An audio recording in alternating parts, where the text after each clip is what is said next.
What's going on YouTube? Today we're not going to look at just one but two Remet knives. We have the Remet Camel and we have the Remet Rhino. We're not going to do a standard review of these knives. We're going to do more so a comparison because to the naked eye they look very similar, but they're very, very different. So without further ado, let's get into the video. So Remet as a company does not spend a lot of time in the budget category. Both of these were purchased from Amazon. I'll leave a link in the description if you guys want to check those out. Both of these were purchased for under $40. I also did an unboxing of these. If you guys want to check that video out, I will leave a link in the description as well. I did forget to mention this. If you're interested in packaging, this is the package. Just a standard cardboard box. You get a microfiber cloth and they give you a nice little hex key to do some adjusting if you need to. So there you go. There's the packaging if you guys are interested in the packaging. So like I said, both of these knives were purchased with my own money from my own Amazon account. It looks like they do have kind of more of an affordable option on Amazon as opposed to on their website. I'm not sure what other retailers have for this knife in terms of their offerings, but it looks like they kind of keep things, you know, really tight and really slim on Amazon versus what's on their website. So this is going to be, at least from what I found, the cheapest option to get the Camel or the Rhino. I would categorize these as gateway knives from Remet. Most of the Remet knives come in at somewhere, you know, north of $150 to $200. That's kind of where they spend most of their time. So this is the gateway knife. So if you like what they do in the budget world, you may want to take a look at their more expensive knives. And these are two very good examples of a company doing that very well. So you can see here on the show side, they generally have the same kind of handle, kind of profile and shape with the finger grooves here and here. The chamfering here on the side is about the same, and then the screw setup is the same. You can see that there's a lock difference. And then on the pocket clip side, you can kind of see the same similarities here. There's a couple differences in terms of, you know, the butt end of the knife, the profile down there, you know, the pivot, everything else kind of looks very similar. But we're going to take a look at some of the differences between these two knives, and we're just going to compare them spec by spec and look by look. So like I said in the intro, both of these knives look very similar to the non-knife person, but to us and in the knife world, or if you're new, these knives are extremely different. Let's go ahead and pull our tape measure out here just so you guys can get a length reference there. You can see that they are pretty much darn near the exact same length. The Rhino here on the bottom is 7.28 inches, and the Camel on top is 7.32 inches. Very, very small difference in blade length. The Rhino has a 3.07 inch blade, and the Camel has a 3.1 inch blade. You can also see that the cutting edge is going to be very different because of the finger choil, and then there's no finger choil down here. Also, some differences in the blade. This is going to be a modified sheep's foot blade, so you're not going to have as much belly here. And then this is going to be kind of more of a quote-unquote standard drop point design here at the tip. Closed length of the knife also is going to be very, very similar. Here's our tape measure for reference. The Rhino here on the bottom is going to be 4.33 inches long closed, and the Camel up top is going to be 4.25 inches closed.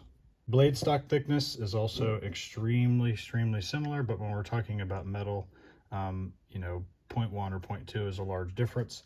The Rhino here is going to be a 0.12 inch blade stock thickness, and then the Camel over here on the right is going to be a 0.14 inches thickness blade stock. Scales on both of these are obviously going to be G10. You can see this is a little more of the olive drab green for the Rhino, and then more of a forest green on the Camel. The website for the Rhino, obviously, there's G10 in multiple colors. They also offer micarta as well as a super upgraded crystallized tie. The Camel, all you're going to get here is G10. This is going to be more of your budget-friendly option, at least in terms of upgrades on this exact model. Weight for both of these is going to be a little bit different. Weight for the Rhino is 4.25 for the G10 model. The weight for the G10 model on the Remet Camel is going to be 3.9 ounces. Obviously, this is all you get in terms of the offerings for the scale, so the weight is not going to change. This Rhino also has the micarta version, which is 3.63 ounces, And then obviously your crystallized titanium is going to be 4.3 ounces. So with upgrades here on the scales being titanium, you're obviously going to have a little bit more weight than you would a G10 or a micarta. Both knives run on smooth cage ceramic bearings. Both of these particular models, I don't know if you guys saw that earlier, but they both have D2 steel. The Rhino is going to have more options. They also have a 14C28N version and an M390. I think the M390 is in the crystallized tie only. And those are going to be upwards of $245-ish. The micarta ones are going to be $55. And then your hardness ratings for your D2 is going to be 59 to 61. For the 14C28N is 58 to 60. And then the M390 is 60 to 62. Over here on the Camel, D2 steel is your only option, according to everything I could find on their website and on Amazon. The hardness rating on this is 59 to 61. Deployment for both of these models, they obviously offer a back flipper for both of them. The Rhino has the thumb stud option, which both work well. It is a liner lock, back flipper, thumb stud. If you want to hit the reverse flick on the thumb stud, it is totally fine. This one here has your back flipper, your slot, which is my favorite. You have access to the liner lock here, but you also have a button operated top liner lock, which is, you know, as we talk about different types of locks, this is going to be a little bit more superior. So this is super smooth. It's nice and tingy. It's got a nice acoustic to it. They do have some other offerings. Currently, the website offers a top liner lock, front flipper, and thumb stud design for the Rhino. And then all that is offered for our Camel is the top liner lock with access to the lock bar.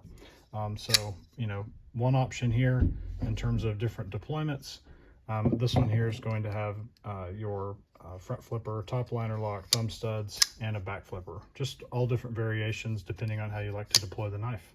So differences between these two models in terms of purchasing. Obviously, we've got a couple different blade shapes and blade coating differences. You can see that there's just more of a decorative milling pattern here versus the cutout.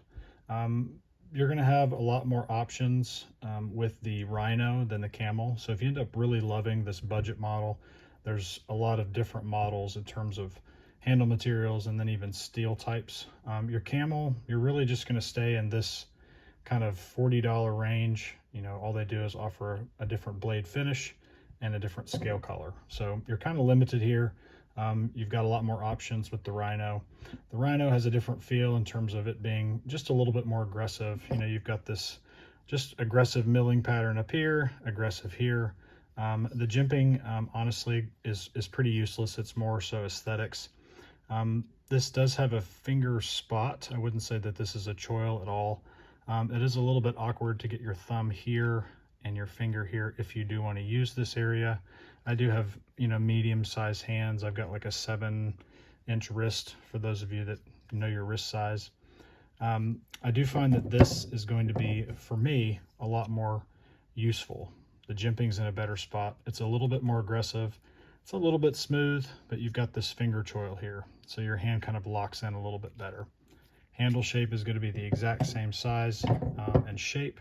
There's really not a huge difference, just a couple of small things that are longer or not as swedged or cut out or beveled in. So my overall thoughts on both of these knives, they're fantastic budget offerings.